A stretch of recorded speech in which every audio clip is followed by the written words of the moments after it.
Reste Plus, c'est le dernier celui-là. Il a été ouvert, c'est celui qu'on présente en promo pour. Et alors celui-là, tu filmes, hein, parce que- Ah oui, regardez bien.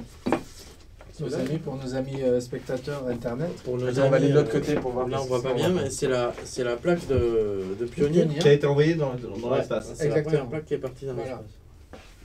On voit un homme avec une bite, Et une femme.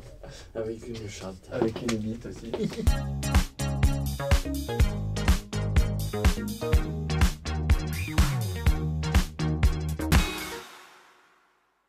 Vous trouvez c'est important d'avoir une cohérence entre les différentes pochettes et que chaque album était presque un slogan en soi.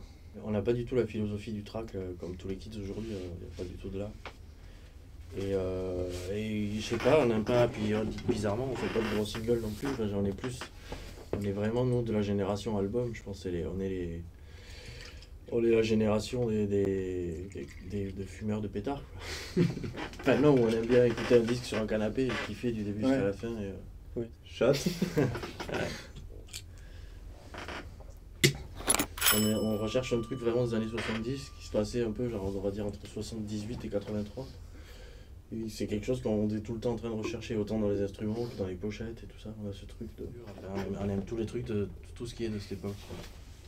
Et c'est quoi le... On aime Mitterrand.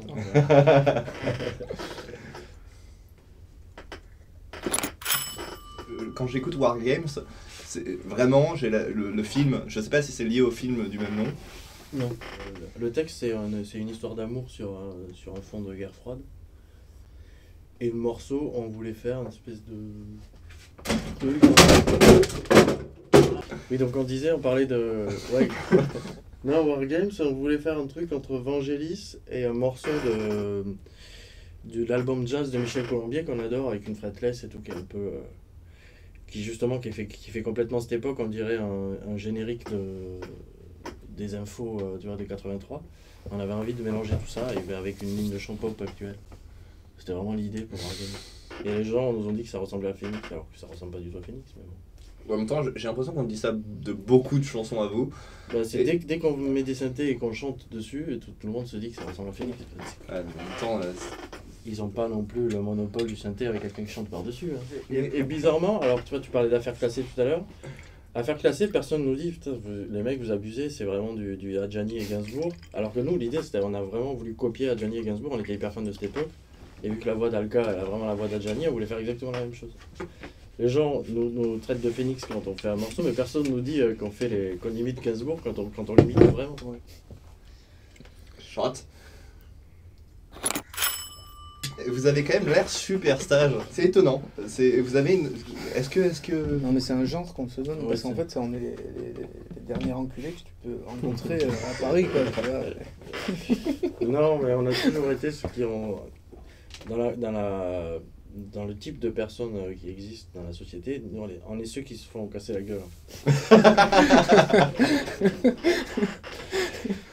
Ouais, on n'est pas du tout... Moi, ça, c'est mon nouveau look. J'essaie de me créer un nouveau look. J'ai toujours eu envie d'avoir un look un peu urbain. Donc, et j'ai jamais osé, tu vois, parce que... Et là, aujourd'hui, j'ose le faire. C'est tout, c'est juste pour ça. Mais c'est quand même... On a eu un 18-25 ans bien drogué, quand même. On est allé bien loin. Et puis là, on s'est un peu assagi, ouais.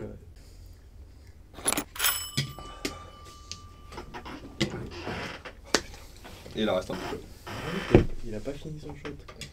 Heureusement qu'on a une autre bouteille de Jack, hein, parce qu'elle est pas finie celle-là. C'est quoi votre drogue préférée à 18-25 ans? Le LSD. Ah, quand on écoutait de la musique, c'était ouf. Mais quand on en faisait, c'était vraiment nul.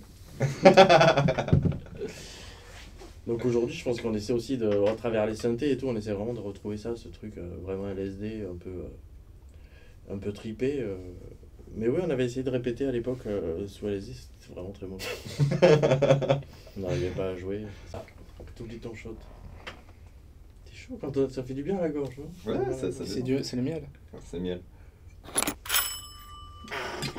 J'ai écouté votre tout le dernier album en lisant du Cadic. Après, j'ai lu quelque part que vous kiffiez Cadic. Et je voulais vous demander, genre, quand vous composez, c'est quoi exactement le monde que vous voyez? Bizarrement, décide que la production est finie à partir du moment où on la voit pas, tu vois.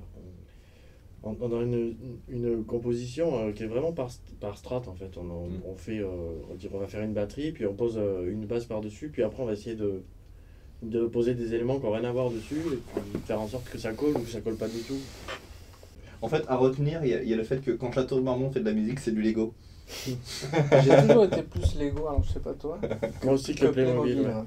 Ouais. Je pense que Lego, il y a un truc créatif qui n'existe Et pas. en fait, le seul truc que j'aimais bien chez Playmobil, c'était le bateau pirate, c'est le seul truc. Et le château des cowboys, des sudistes. Ah Même oui, si c'est vrai qu'ils politiquement avaient il ça, était un peu c'est limite vrai ce que château, mais il y a Giger aussi. Ouais, puis après, les trucs forts, ouais, c'est ça. J'imagine Sans pas, parler. j'imagine pas du tout l'univers biomécanique de Giger avec votre musique. Ah ouais. Ah non, mais Ouais, j'ai du Giger sur le. Non, mais C'est mort.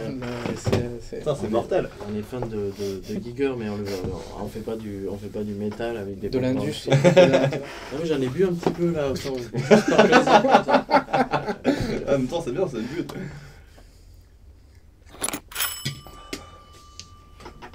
Vous appelez Château Marmont, donc genre, c'est quoi votre problème avec les hôtels? On n'a aucun problème avec les hôtels.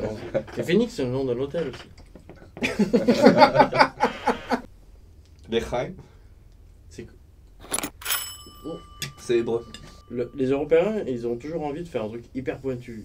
Ouais. Genre bien récent, nouveau, tu vois. Ça, c'est vraiment le nord de l'Europe, genre on fait un truc. Non, mais ici, Non, mais on a cette espèce d'entre-deux où tu peux très bien être nul et faire un truc complètement novateur juste parce que t'es nul. Et ça marche, tu vois. Il y a cet exemple pour plein. Je vais pas citer des gens, mais nous, on aime bien les États-Unis parce que, par exemple, quand on va aux États-Unis, on envoie des influences qui vont correspondre à Jean-Michel Jarre ou à des trucs qui font pas du tout partie de leur ADN. Ils prennent ça et se disent qu'est-ce que c'est en fait, c'est incroyable. Déjà ici, dès qu'on envoie du Jean-Michel Jarre, les gens se disent ouais, c'est Jean-Michel Jarre. Ouais. Hyper ringard. Et encore aujourd'hui ça va mieux, mais au début de Château Marmont, il y a 8 ans, quand on faisait des trucs un peu à la Jarre, c'était Ça hyper marchait limite. pas, ouais, Ouais, c'était compliqué. dur, hein. Ouais, ah oui. Je sais pas le dire, mais c'est Chaim. Les rails. Chaim. Les Chaim.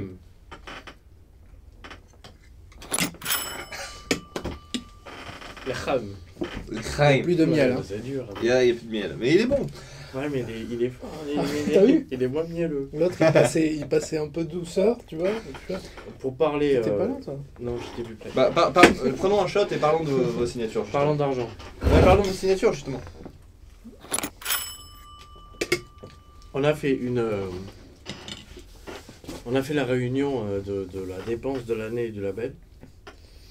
On a dépensé. Non, on n'a pas dit qu'on parlait d'argent, on a dit qu'on parlait des signatures. Je parle d'argent et après on va parler des signatures. Ok. C'est important. Bon James il disait on va faire des disques, même si c'est à perte, on va faire des bons disques. Et c'est vraiment la démarche qu'on a nous avec les artistes du label, c'est on va faire des bons disques. C'est vrai que notre public est génial. Notre public est hyper fan.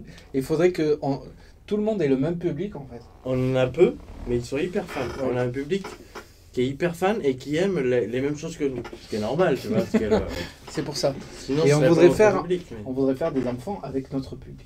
Oh, voilà, C'est exactement. ça.